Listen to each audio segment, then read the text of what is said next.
तो देखो बच्चों, आज हम quadratic equation class 10th mathematics का पढ़ने जा रहे हैं। जो बच्चे आईसीएसई बोर्ड में पढ़ते हैं, सीबीएसई बोर्ड में पढ़ते हैं और स्टेट बोर्ड में पढ़ते हैं, 8th class, 9th class, 10th class, कोई भी बच्चा इस वीडियो को देख सकता है।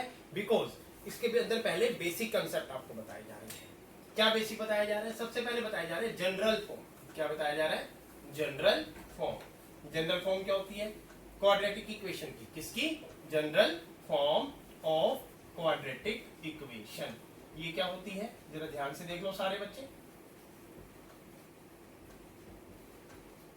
देखो, तो ax² plus bx plus c equal to 0। यहां पर ये जनरल फॉर्म है। क्या है? क्वाड्रेटिक इक्वेशन की जनरल फॉर्म है। समझने की बात है। यहां पर x क्या है? x क्या है? ये दोनों x वेरिएबल है।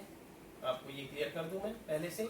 उसके बाद अगर a की बात की जाए तो a क्या है? कोफिशिएंट ऑफ x² है। क्या है? कोफिशिएंट ऑफ x² है। और अगर b की बात की जाए तो b क्या है? तो a पता लग गया आपको क्या है। और b क्या है? कोफिशिएंट ऑफ x है। क्या है? कोफिशिएंट ऑफ x है। ठीक है। और c की बात की जाए तो c इक्वल टू क्या है? कांस्टेंट वैल्यू है। तो ये बात आपको क्वाड्रेटिक इक्वेशन में पता लग जानी चाहिए कि जनरल फॉर्म क्या है? ax² plus bx plus c। और a क्या है? कोफिशिएंट ऑफ x², b क्या है? कोफिशिएंट ऑफ x, c क्या है? Constant value. तो ये सारी सिचुएशन आपको क्लियर होनी चाहिए। 6 से 7 8 स्टैंडर्ड से 6 स्टैंडर्ड में, 7th में, 8th में, 10th में, 9th में, सभी में इसके ऊपर 2x² plus x minus 4 equal to, minus 4 नहीं लेते हैं, 3 ले लेते हैं, 3 इक्वल टू 0। तो देखो 2 3 जा 6, 6 के ऐसे फैक्टर माइनस करने पर क्या आ जाए? यहां पर क्या है? कुछ नहीं तो 1 है। क्या आ जाए? 1 आ जाए। 2 3 जा 6, 6 के ऐसे फैक्टर माइनस करने पर 1 आ जाए। तो इस क्वेश्चन को सोल्व कर सकते हैं इजीली। इसे बोलते हैं फैक्टराइजेशन, फैक्टर करके, है ना। तो देखो मिडिल टर्म स्प्लिटिंग फैक्टर है। 2x² plus 3x minus 2x minus 3 equal to 0। कैसे आया ये भी आपको समझा दूं। 6 के फैक्टर बनाए, मल्टीप्लाई करने पर तो 6 आए और माइनस करने पर 1 आए। तो 3 की टेबल में 6 आता है। 3 2 जा 6 और 3 माइनस 2 इक्वल टू 1। ये सभी बच्चों को पता लग गया कि फैक्टर कैसे बनाए जाते हैं। तो मैंने लिख दिया 2x के एज इट इज, ये वाली term as it is. 1x को मैंने लिखा 3x माइनस 2x। देखो 1x को क्या लिखा मैंने? 3x माइनस 2x और minus 3 as it is equal to 0। तो मेरा 1x के फैक्टर क्या बने? 3x minus 2x। जो कैसे बने? 6 के वो फैक्टर जो मल्टीप्लाई करने पर तो 6 आए लेकिन सब्ट्रैक्ट करने पर 1 आए। अब इन दोनों में से कॉमन लेंगे। तो दोनों में देखो 2 और 3 में से कुछ कॉमन नहीं आ सकता। x² और x में से x कॉमन आ सकता है, तो x कॉमन लेंगे। क्या बचेगा अंदर? 2x। भाई अगर आपने यहां से x कॉमन ले लिया तो 2 बच गया। x 2 टाइम्स था, 1 टाइम बाहर आ गया, तो क्या बच गया? 1 टाइम x बच गया। प्लस प्लस 3x में से x बाहर आ गया तो क्या बच गया? 3 बच गया। इन दोनों में माइनस है, माइनस है, माइनस बाहर 2x प्लस 3 है। यहाँ भी 2x माइनस 3 है क्योंकि माइनस बाहर लेने पर 2x प्लस 3 बन गया। तो 1 बाहर लेके 2x प्लस 3 हो गया इक्वल टू 0। यहाँ तक कोई इशू नहीं है। इसमें से 2x प्लस 3 बाहर आ गया, 2x प्लस 3 बाहर आ गया। अंदर क्या बच गया? x minus 1 equal to 0। तो यहाँ पर हम x की वैल्यू भी फाइंड कर सकते हैं। ये भी आप सीख लें तो ज्यादा बेटर है। 2x plus 3 equal to 0। तो 2x equal to minus 3, x equal to minus 3 upon 2। Similarly x minus 1 equal to 0, तो x equal to 1।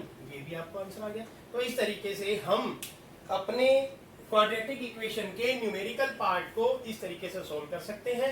General form आपको समझा दी। ax² plus bx plus c equal to 0। x variable है, a coefficient of x² है, b coefficient of x है और c constant value है। यहाँ पर एक न्यूमेरिकल ले लिया, एग्जाम्पल ले लिया। इस एग्जाम्पल को मैंने आपको समझा दिया, लेकिन मैं इन एग्जाम्पल की बातें नहीं करूंगा। मैं अगले को अभी इसी वक्त इस क्लास में आपको वर्ड प्रॉब्लम समझाऊंगा और वर्ड प्रॉब्लम की टेक्निक को समझ लेना है, आपका यही काम है। बट इस एग्जांपल को एक बार रिवाइज कर लेते हैं। मैंने 2x² plus x plus minus 3 equal to 0 लिया, 2 को 3 से मल्टीप्लाई किया 6 आया, तो 6 के ऐसे फैक्टर माइनस करने पर 1 आ जाए, 3 into 2 6, 3 minus 2 1। No 2x² as it is 3x minus 2x minus 3 equal to 0। 2x² और 3x में से x कॉमन आया, 2x plus 3 minus 1, 2x plus 3, 2x plus 3 common आया, x प्लस x।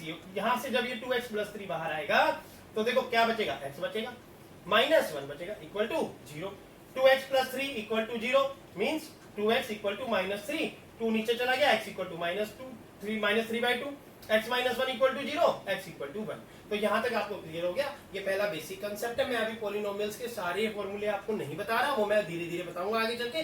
बट मेरा फोकस है वर्ल्ड प्रॉब्लम समझाना, because जो बच्चों को प्रॉब्लम आती है वो वर्ल्ड प्रॉब्लम में आती है, और मैं वर्ल्ड प्रॉब्लम का एक एक क्वेश्चन आपको क्लियर करूंगा।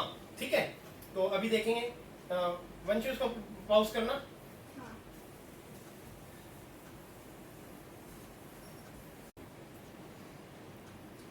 हाँ, तो बच्चों अब हम दो न्यूमेरिकल के माध्यम से, एक्चुअल में वर्ल्ड प्रॉब्लम के माध्यम से हम क्वाड्रेटिक इक्वेशन को कंटिन्यू करते हैं।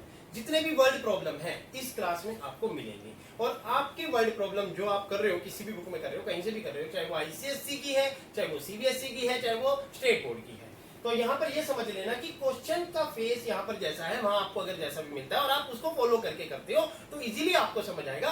बट मेरी हर बात को ध्यान रखोगे तभी, अदरवाइज नहीं। ये ध्यान रखना। तो देखो यहाँ पर क्या बोला, area of rectangular plot is 528 square metre.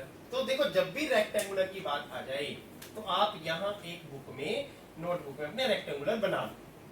अब लेंथ और ब्रेथ की बात आ रही है तो सिंपल सी बात है, इसका एरिया मुझे पता है, सॉल्यूशन हम करने जा रहे हैं, और सॉल्यूशन में एरिया ऑफ रेक्टेंगुलर प्लॉट मुझे पता है। Area of rectangular plot equal to 528 square metre. ठीक है, ये बात हमें कंफर्म हो गई, ओके हो गया। आगे सुनो, the length of the plot, ध्यान देना बच्चों, length of the plot, length क्या है हमारी, ये length of the plot L equal to is 1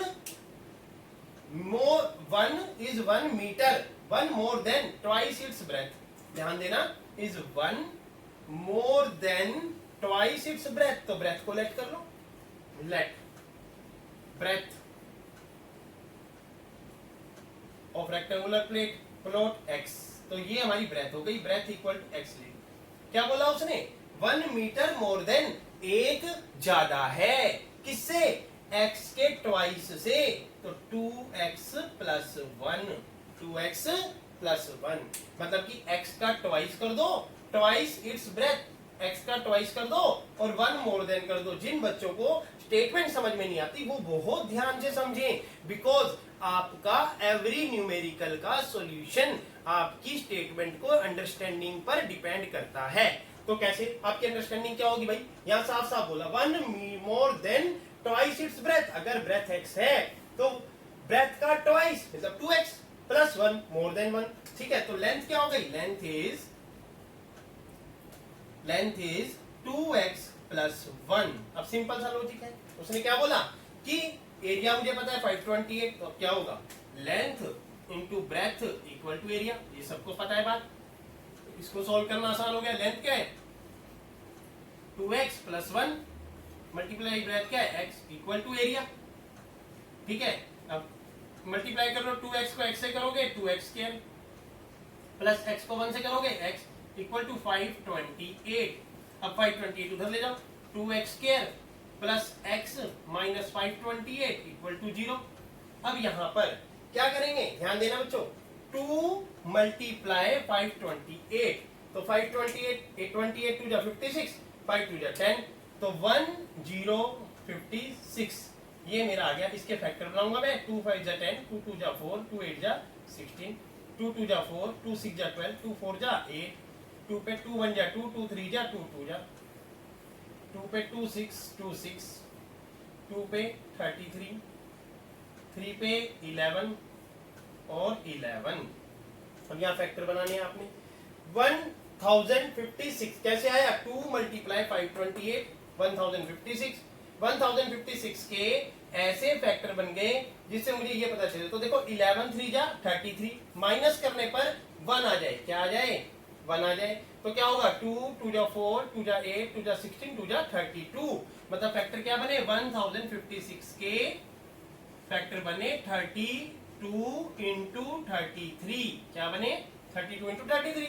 अब 32 इंटू 33 करेंगे तो 1056 आएगा, और इसको माइनस करेंगे 33 में से 32 गया तो क्या आया? 1 आया। तो क्या लेंगे बच्चों? 2x square plus 33x minus 32x minus 528 equal to 0।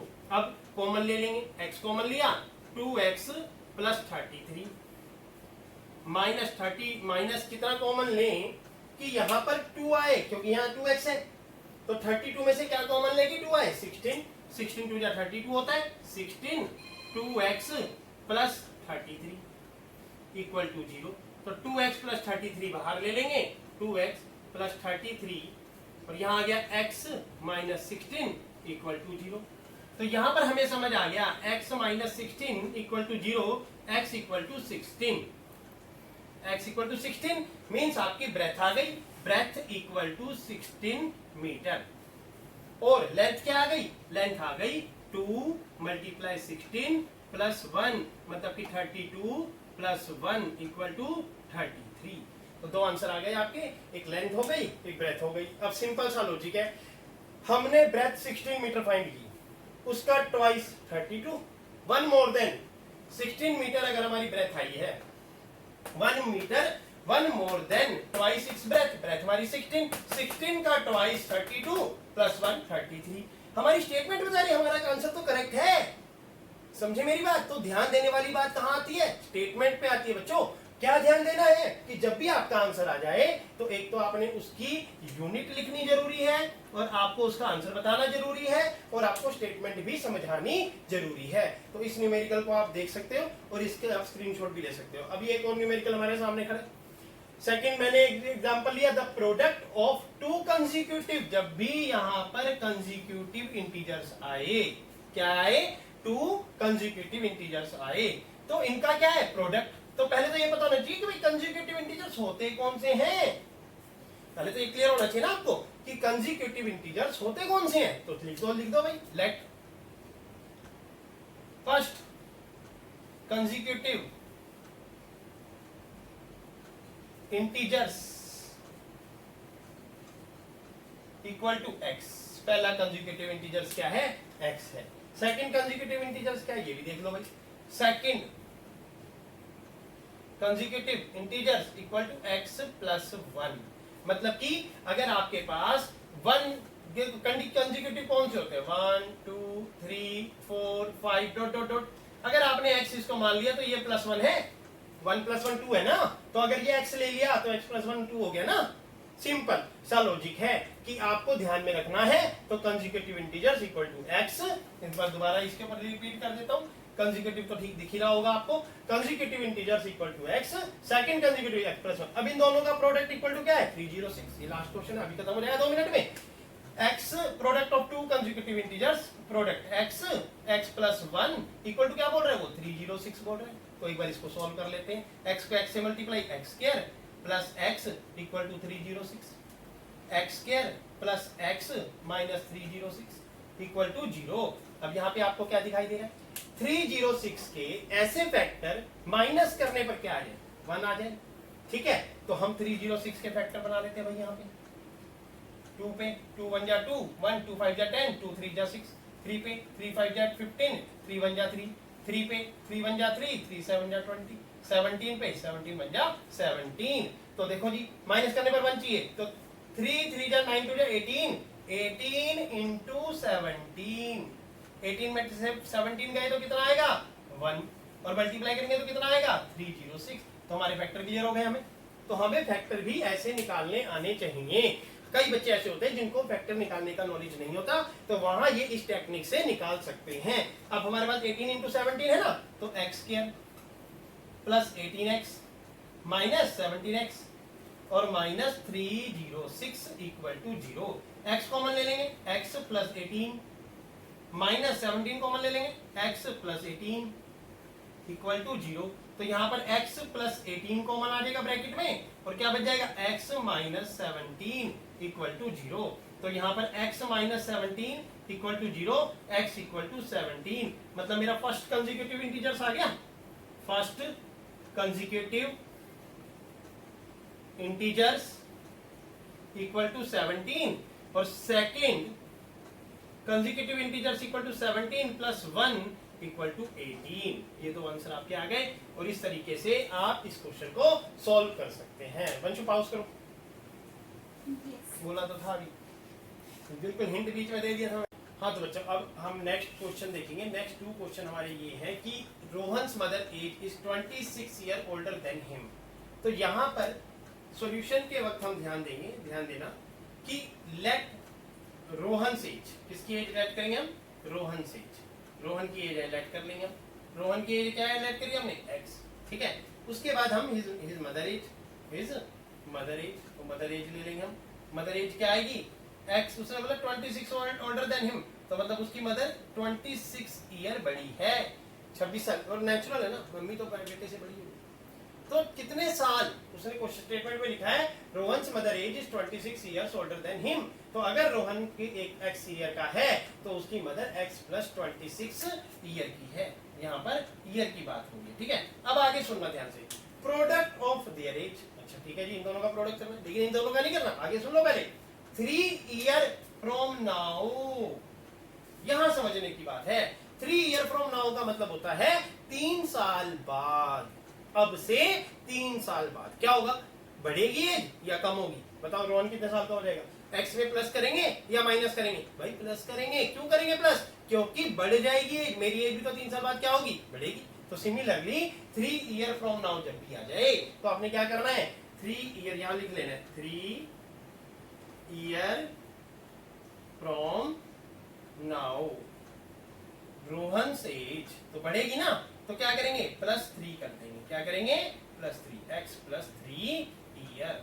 Similarly अब इसकी मदर की एज क्या होगी, हिज मदर एज, भाई वो भी तो बढ़ेगी, तो वो क्या हो जाएगी, his mother age equal to x plus 26 plus 3, मतलब x प्लस क्या हो गई 29 ईयर। तो ये एज और ये एज, इन दोनों का प्रोडक्ट, इन दोनों का प्रोडक्ट, इन दोनों का प्रोडक्ट कितना हो जाएगा 360। क्वेश्चन में लिखा है 360, तो यहाँ पे लिख देंगे x प्लस 3 ब्रैकेट में x प्लस 29 इक्वल टू क्या आ जाएगा 360। तो बच्चों अब आगे देखो, x को x से मल्टीप्लाई करेंगे, तो कुछ बच्चे अगर मल्टीप्लाई नहीं करना चाहते तो एक और स्टेप होता है, मैं बच्चों को जरूर बताता हूँ। x को इस पूरे से मल्टीप्लाई करना है, तो x प्लस 29 प्लस 3 को भी इस पूरे से मल्टीप्लाई करना है, तो फिर x प्लस 29। तो इस तरीके से मल्टीप्लाई करना इजी हो जाता है और क्वेश्चन में मिस्टेक होने के चांस खत्म हो जाते हैं। तो x को इस पूरे से मल्टीप्लाई किया, प्लस 3 को भी इस पूरे से, x को x से मल्टीप्लाई किया तो x स्क्वायर आ गया, प्लस 29 को x से मल्टीप्लाई किया तो 29x आ गया, 3 को x से किया तो प्लस 3x आ गया, 3 को 29 से किया तो 3 9 जा 27 का 7 कैरी 2, 3 2 जा 6 और 2 87 आ गया, equal to minus 360 equal to 0 लिख देते हैं। यहाँ पे ये स्टेप हम अपना, यहाँ पे इसको 360 को इधर ले आते हैं, ठीक है नहीं। तो आगे चलो, x स्क्वायर, ये दोनों ऐड हो गए, 29 और 3 कितना हो गया प्लस 32x हो गया। अब माइनस, क्योंकि 360 में से मुझे 87 माइनस करना है, तो 10 माइनस 7, तो ये 3 आ जाएगा, 5 15 में से 8 गया 7, और बचा क्या यहाँ पे 273 मेरा बन गया माइनस का इक्वल टू 0। तो यहाँ पर 273 के ऐसे फैक्टर माइनस करने पर 32 आ जाए। तो बच्चों 273 के यहाँ फैक्टर देखो, 3 9 जा 27, 3 1 जा 3, 13 7 जा 91, 7 1 जा 7। तो देखो 13 3 जा 39 और 7, 39 इंटू 7, तो बन गया आपका 273, ठीक है बच्चों। और 39 माइनस 7 कर दोगे तो क्या आ जाएगा, और 39 माइनस 7 कर दोगे तो क्या आ जाएगा 32। तो मतलब माइनस करने पर 32 आ जाए और मल्टीप्लाई करने पर 273, तो फैक्टर कौन से हो गए 39 और 7। तो बच्चों लिख लो x square plus 39x minus 7x और माइनस 273 इक्वल टू 0। तो इन दोनों में क्या कॉमन आएगा, x कॉमन आएगा, क्या बचेगा x प्लस 39 बचेगा। फिर क्या कॉमन आएगा, -7 कॉमन आएगा, क्या बचेगा x प्लस 39 बचेगा, इक्वल टू क्या हो गया, 0 हो गया। x प्लस 39 कॉमन आ गया, x प्लस 39 और यहाँ पे क्या हुआ, x माइनस 7 इक्वल टू 0। तो यहाँ पे क्लियर हो गया, x माइनस 7 इक्वल टू 0 मतलब x इक्वल टू 7। तो मतलब रोहन की एज कितनी आ गई, रोहन से एज इक्वल टू 7 ईयर, जो कि लास्ट आंसर उसने यही पूछा है। अगर मदर की एज भी निकालना चाहो तो आप निकाल सकते हो, but 3 year from now Rohan से एज क्या होगी, ये भी सुन लो बच्चों, 7 plus 3 equal to 10 year. Rohan की एज अब 3 ईयर फ्रॉम नाउ क्या होगी, 7 प्लस 3 10 ईयर। सिमिलरली उसकी मदर की क्या होगी, 7 प्लस 29 36 ईयर। आप दोनों की एज इस तरीके से बचा सकते हो। अभी एक क्वेश्चन और करेंगे हम। A train travel a distance of 480 kilometre at uniform speed, ठीक है। If the speed had been 8 kilometre per hour less than it would have taken 3 hours more to cover, तो the same distance we need to find the speed of the train. ये space कम है मेरे पास, मैं इसलिए इसको erase करूंगा। आप नोट करना चाहे तो स्क्रीनशॉट ले सकते हैं इसको मैं।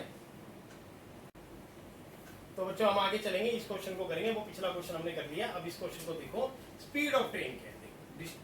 स्पीड ऑफ ट्रेन तो लेट करेंगे, let speed of train equal to speed of train equal to x kilometre. अब यहां पर ध्यान देना बच्चों, तो इंक्रीज स्पीड भी हो रही है ना एक ट्रेन की। अगर एक ट्रेन की स्पीड बढ़ रही है तो वो क्या हो जाएगी, x plus 8 kilometre, x plus 8 kilometre होगी, क्योंकि उसने बोला एक ट्रेन दूसरी ट्रेन से 8 किलोमीटर की स्पीड से कम चल रही है, ठीक है। हम वो भी कर सकते हैं कि उसको x माइनस 8 ले सकते हैं, लेकिन हम ये भी तो ले सकते हैं, अगर एक ट्रेन कम चल रही है तो दूसरी क्या चल रही है, तेज चल रही है। तो x अगर स्पीड की एक ट्रेन की स्पीड है तो दूसरी ट्रेन की स्पीड x प्लस 8 है। अच्छा, डिस्टेंस क्या है बच्चों, डिस्टेंस की भी बात कर लेते हैं। डिस्टेंस है 480 किलोमीटर। देखो शुरू में लिखा है पहली line.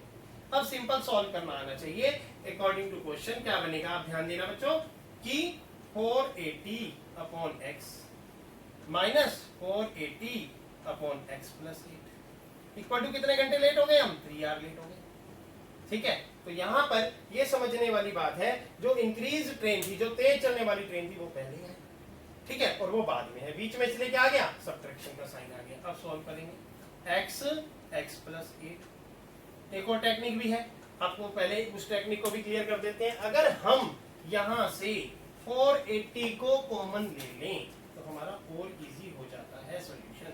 1 upon x minus 1 upon x plus 8 equal to 3। तो यहाँ पर x प्लस 8 एलसीएम आ गया, ठीक है बच्चों। तो यहाँ पर x प्लस 8 माइनस x, ये ब्रैकेट में आ गया, इक्वल इधर से इधर 480 आ गया, इक्वल टू 3 आ गया अपॉन 1। अब इसको आगे सॉल्व कर लेते हैं। x कैंसिल हो गया, आपके सामने है, ठीक है। तो यहाँ पर 480 इंटू 8, ऊपर क्या आ गया 480 इंटू 8, नीचे क्या आ गया x प्लस 8 इक्वल टू क्या आ गया 3 अपॉन 1। अब मैं इसको आगे ले जाता हूँ क्रॉस मल्टीप्लाई करके। तो 480 इंटू 8 कर लेते हैं 0, 8 8 जा 64 का 4 कैरी 6, 8 4 जा 32 और 6 30, 3840 इक्वल टू 1 से मल्टीप्लाई करा तो ये आ गया 3x प्लस 8। अब इसको आगे सोल्व कर लेते हैं। तो 3840 equal to 3x square plus 24x। अब क्या हुआ, x स्क्वायर उधर ही है, प्लस 24x उधर है, माइनस 3840 इक्वल टू 0। तो 3 यहाँ पे है, 3 कॉमन ले लो, 3 कॉमन ले लेते हो तो x square plus 8x minus 3 1 जा 3, 3 2 जा 6, 3 8 जा 24 और 0 1 2 8 0। तो यहाँ पे जो ये 3 है ये तो उधर जाके 0 हो जाएगा। 1 2 8 0 के फैक्टर बना लेते हैं। 1 2 8 0 के फैक्टर 2 6 जा 12, 2 4 जा 8 0, 2 3 जा 6, 2 2 जा 4 0, 2 पे 160, 2 पे 80, 2 पे 40, 2 पे 20 और 2 पे 10 और 2 पे फिर 5 और 5 पे 1। तो इसके फैक्टर कैसे बनेंगे, हमें क्या चाहिए माइनस करने पर 8 आ जाए। ओके, तो माइंड लगाएंगे। 5 2 जा 10, 10 2 जा 10 2 जा 20, 20 2 जा 40, 2 2 जा 4, 4 2 जा 8, 8 2 जा 16, 16 2 जा 32, तो 40 इंटू 32 इक्वल टू क्या आ गया 1280, और 40 में से 32 माइनस किया तो इक्वल टू क्या आ गया 8 आ गया। तो मेरे फैक्टर क्रिएट हो गए। यहाँ पे सॉल्यूशन कर लेंगे x square plus 40x minus 32x minus 1280 equal to 0। अब x कॉमन ले लिया, x प्लस 40 माइनस 32 कॉमन ले लिया तो x प्लस 40। तो यहाँ पे साफ साफ दिखाई दे रहा है x प्लस 40 बाहर आ गया, x माइनस 32 हो गया इक्वल टू 0। तो x इक्वल टू 32, मतलब कि आपको speed of the train clear हो गई है। Speed of the train equal to 32 kilometre per hour. अगर आप इंक्रीज ट्रेन की स्पीड बताना चाहते हो तो बढ़ी हुई ट्रेन की स्पीड कितनी है 32 plus 8 equal to 40 kilometre per hour. तो ये भी बच्चों आप नोट कर सकते हो, इसका भी स्क्रीनशॉट ले सकते हो। तो ये 2 क्वेश्चन आपको कराए मैंने, और भी क्वेश्चन हम आगे चलेंगे, कंटिन्यू करेंगे, और ऐसे 10-12 स्टेटमेंट वाले क्वेश्चन आप समझ लोगे तो आपको बहुत अच्छा फील आएगा, अच्छे से समझ आएंगे। समझने की बात है बस, और कोई नहीं। इस तरीके के कितने भी क्वेश्चन आए उनको आप इस तरीके से सॉल्व कर सकते हो।